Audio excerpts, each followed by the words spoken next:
आपका स्वागत है न्यूज़ स्टार्टअप माइंड के इस इंफॉर्मेटिव शो में। मैं आपकी दोस्त, आपकी होस्ट पूजा, एंड आज हमारे साथ है miss Shivani Gupta, startup consultant, जिनके साथ आज हम डिस्कस करने जा रहे हैं लिमिटेड लायबिलिटी पार्टनरशिप के बारे में। तो लेट्स स्टार्ट। हेलो शिवानी जी। शिवानी जी, सबसे पहले हमें ये बताइए, लिमिटेड लायबिलिटी पार्टनरशिप इसका मतलब क्या है और ये इसका कॉन्सेप्ट क्या है रन करने के लिए? हेलो फ्रेंड्स, देखिए पहले अगर हमें अपना बिजनेस स्टार्ट करना होता था तो या तो हम पार्टनरशिप फर्म बना लेते थे या प्राइवेट लिमिटेड कंपनी रजिस्टर करवा लेते थे। इन दोनों के अपने अपने ही कुछ बेनिफिट्स हैं। जैसे पार्टनरशिप फर्म में फ्लेक्सिबिलिटी बहुत ज़्यादा है, वैसे ही प्राइवेट लिमिटेड कंपनी में आपको प्रोफेशनल स्ट्रक्चर मिल जाता है।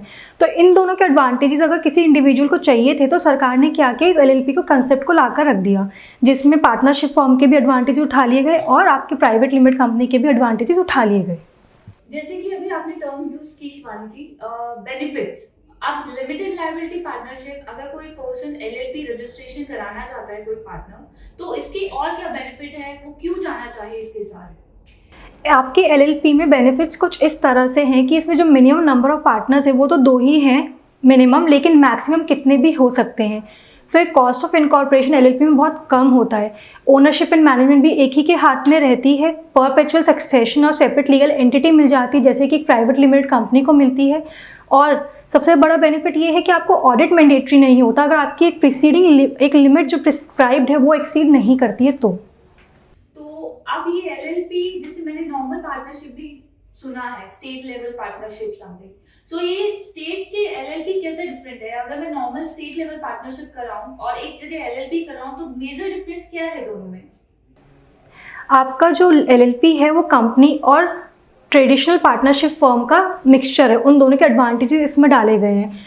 तो आपका जो ये एलएलपी है उसमें जो पार्टनर्स की लाइबिलिटी होती है वो लिमिटेड होती है। जैसे कि पार्टनरशिप फर्म में था कि अनलिमिटेड लाइबिलिटी होती थी, लेकिन आपका एलएलपी में पार्टनर्स की लाइबिलिटी लिमिटेड होती है। फिर इसमें जो टैक्स कंप्लायंसेस होते हैं वो भी बहुत कम होते हैं as compare to private limited company. Third, आपका जो कंप्लायंसेस होते हैं, जो आरओसी कंप्लायंसेस होते हैं, वो भी बहुत मीडियम लेवल के होते हैं as compare to partnership firm and private limited company. फिर आपका इसमें सेपरेट लीगल एंटिटी है तो आपको अपनी एलएलपी भी रजिस्टर करवानी ही पड़ेगी। आपका इसमें इनको एलएलपी को आपको स्टॉक एक्सचेंज पे लिस्ट करवाने की ज़रूरत नहीं होती, क्योंकि एलएलपी कभी भी स्टॉक एक्सचेंज पे लिस्ट होती ही नहीं है। तो ये तो कॉन्सेप्ट था पार्टनरशिप एंड एलएलपी के बीच में डिफरेंस। अब जो कंपनी रजिस्टर्ड होती है, जैसे फॉर एग्जांपल प्राइवेट लिमिटेड ले लीजिए या ओपीसी ले लीजिए, इनका और एलएलपी का डिफरेंस क्या है? एलएलपी और पार्टनरशिप फर्म और प्राइवेट लिमिटेड कंपनी के डिफरेंसेस को लेकर ही आपका एलएलपी बनाया गया था, जिसमें हमने क्या किया था, सरकार ने क्या किया है, जैसे आपका पार्टनरशिप फर्म में अनलिमिटेड लाइबिलिटी थी तो और प्राइवेट लिमिटेड में लिमिटेड लाइबिलिटी थी, तो आपको आपके एलएलपी के बिजनेस को इसमें लिमिटेड लाइबिलिटी देकर आपके एलएलपी बिजनेस को रजिस्टर एक प्रोफेशनल स्ट्रक्चर देकर उसे लिमिटेड लाइबिलिटी के साथ इस एलएलपी के कंसेप्ट को बना दिया। तो ये इस तरह से ये आपका डिफरेंट है, आपका एलएलपी आपके कंपनी से और आपके पार्टनरशिप फर्म से। ये तो हुई डिफरेंस की बात। अगर पार्टनर्स को रजिस्ट्रेशन कराना है एलएलपी में, तो उनकी रिक्वायरमेंट क्या है, डॉक्यूमेंटेशन क्या चाहिएगा और क्या प्रोसीजर है इसको रजिस्टर करवाने के लिए? मैंडेटरी रिक्वायरमेंट्स जो है एलएलपी की वो ये है कि आपका पहली बात तो 2 मिनिमम पार्टनर्स की ज़रूरत है ही है, मतलब 2 मिनिमम पार्टनर्स चाहिए आपके एक एलएलपी को इनकॉर्पोरेट करने के लिए। उन दोनों डेजिग्नेटेड पार्टनर्स की डीपिन होना चाहिए और डीएससी होना चाहिए, और कुछ नेसेसरी डॉक्यूमेंट्स हैं जो कि एलएलपी के लिए भी चाहिए और पार्टनर्स के भी चाहिए। एलएलपी के डॉक्यूमेंट्स कुछ इस तरह हैं कि आपका proof of registered office address and digital signature certificate चाहिए, और पार्टनर्स के डॉक्यूमेंटेशन में आपको pan card, photograph, residence proof and आपका आईडी प्रूफ, ये 4 चीज़ें चाहिए, जिसमें रेजिडेंस प्रूफ में आप अपना बैंक स्टेटमेंट या कोई भी यूटिलिटी बिल दे सकते हैं, और आईडी प्रूफ में आपका वोटर आईडी, पासपोर्ट या ड्राइविंग लाइसेंस दे सकते हैं। ध्यान रखिएगा आधार कार्ड नहीं चलता है। जैसे कि अभी शिवानी जी आपने टर्म यूज की डिपिन, राइट? तो ये डिपिन है क्या एग्जैक्टली, क्या फुल फॉर्म है इस डिपिन की? डिन और डीपिन जो है आपका वो दोनों सिमिलर ही हैं, इंटरचेंजेबली यूज़ किए जाते हैं। डिन डायरेक्टर आइडेंटिफिकेशन नंबर एक डायरेक्टर के लिए यूज़ होता है जब उसे हम प्राइवेट लिमिटेड कंपनी में अपॉइंट करते हैं, लेकिन डीपिन डेजिग्नेटेड पार्टनर आइडेंटिफिकेशन नंबर होता है जब एक एलएलपी को इनकॉर्पोरेट किया जाता है तो उनमें पार्टनर्स को प्रोवाइड किया जाता है। तो अगर किसी डायरेक्टर के पास या किसी इंडिविजुअल के पास ऑलरेडी डिन है तो उसे डीपिन की रिक्वायरमेंट नहीं है, उसको उस डिन नंबर से ही हम लोग एलएलपी में डेजिग्नेटेड पार्टनर बना सकते हैं। जो आपका डिन या डीपिन है वो लाइफ टाइम वैलिड रहता है और इसे एमसीए ही इशू करता है। जो आप कॉन्सेप्ट बता रहे हैं डेजिग्नेटेड पार्टनर वाला, तो कंपनी लॉ में कुछ डेफिनेशन है कि पार्टनर इतने ही क्वालिफाइड होने चाहिए एलएलपी को रजिस्ट्रेशन कराने के लिए? और दूसरा, अगर मैं एलएलपी करवाने जाती हूँ तो उसमें मुझे पता है मेरे साथ और भी मेंबर्स ऐड ऑन होना चाहते हैं और भी पार्टनर्स मिलना चाहते हैं, कुछ प्रिस्क्राइब्ड लिमिट है कि आप इतने पार्टनर से ही एक एलएलपी रजिस्टर कर सकते हैं?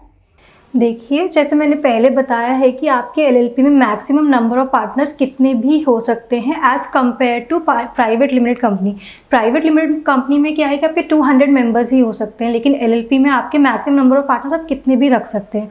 सेकेंड थिंग इज़, आपके एलएलपी एक्ट 2008 में ऐसा कहीं भी स्पेसिफाइड नहीं है कि आपको कोई एजुकेशनल या प्रोफेशनल क्वालिफिकेशन रिक्वायर्ड है कोई पार्टनर या डेजिग्नेटेड पार्टनर बनने के लिए।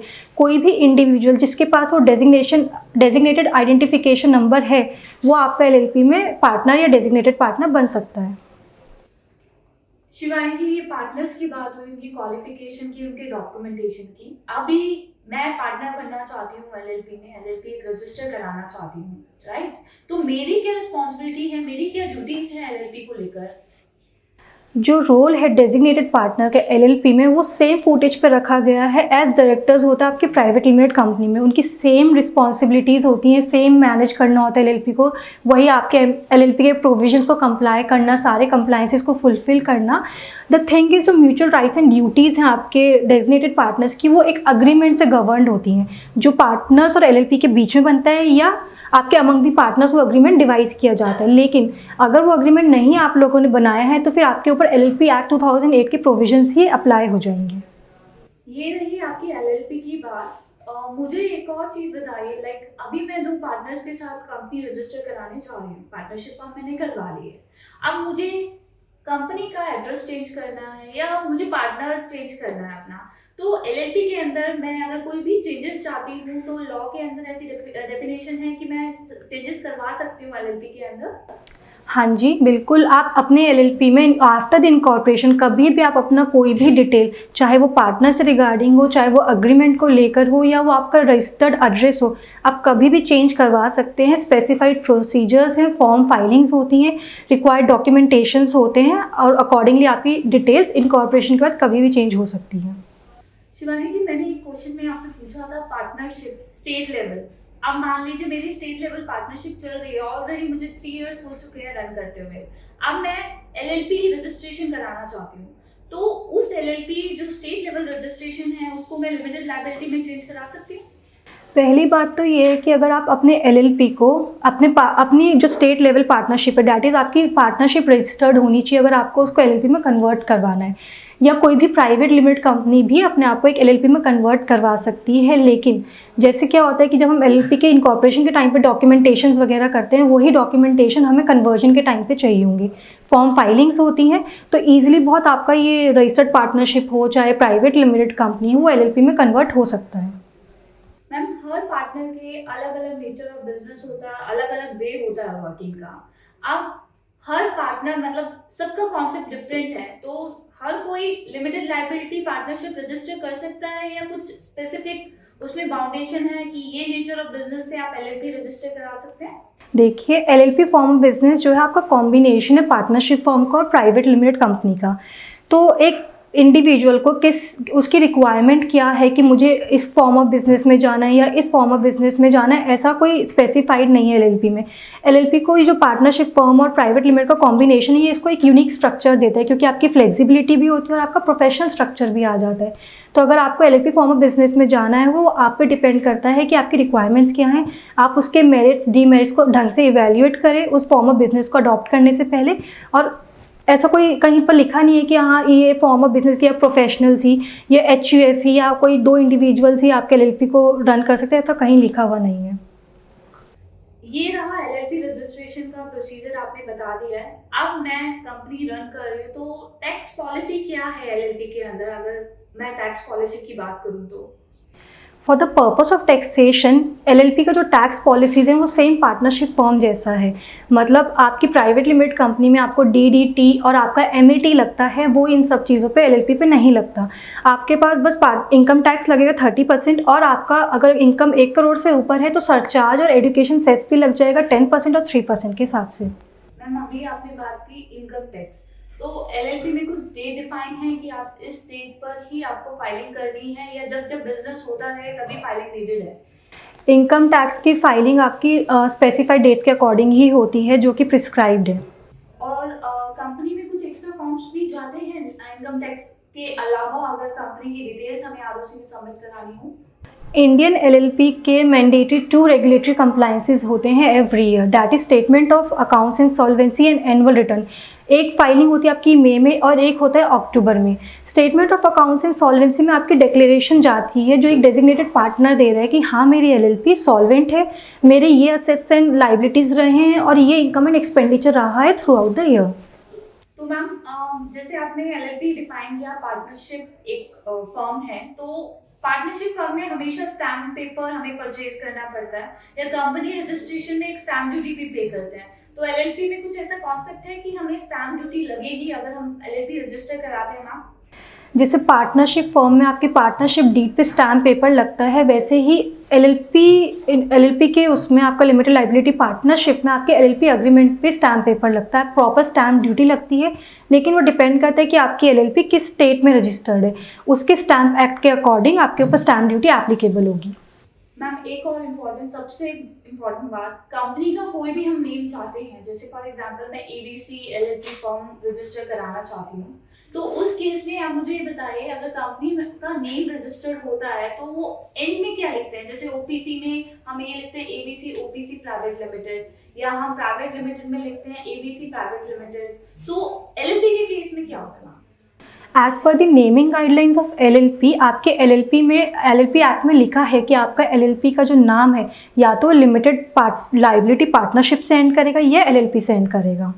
तो मैम कोई भी मैं नाम लिख सकती हूँ एलएलपी के अंदर, कोई भी लेना चाहूँ मैं अप्लाई करके ले सकती हूँ, या इसमें भी गाइडलाइन डिफाइन है नेम को लेकर? हाँ जी, गाइडलाइंस डिफाइंड है। आपका फॉर्म फाइलिंग होता है प्रॉपर। अगर आप सेपरेटली फॉर्म फाइल करवाना चाहते हैं अपना नेम अप्रूवल लेटर लेने के लिए, तो उसके लिए सेपरेटली फॉर्म भी फाइल होते हैं। ऐसे ही आपको कोई भी नाम नहीं मिल पाता है, उसके लिए सरकार की अप्रूवल चाहिए होती है कि वो सिमिलर नहीं होना चाहिए, रिजेंबल ना करता हो एग्जिस्टिंग कंपनी या एलएलपी के नाम से। अब मेरे पास सारे डॉक्यूमेंटेशन है, मेरे पास पार्टनर भी है, तो अब मैं रजिस्ट्रेशन करवाने भी चाहती हूँ, तो टाइम लिमिट क्या है मैम? टाइम कितना इन्वॉल्व होता है एक एलएलपी को रजिस्टर कराने के लिए?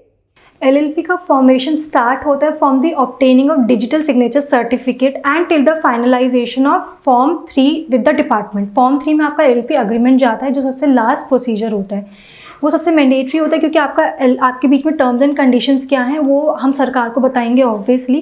तो अप्रॉक्सीमेटली इसमें 15 से 20 डेज लग जाते हैं आपके एलएलपी की फॉर्मेशन में, लेकिन वो भी डिपेंड करता है कि आपकी डॉक्यूमेंटेशन कितनी जल्दी फाइनलाइज हो रहे हैं और डिपार्टमेंट से हमें कब अप्रूवल आ रही है।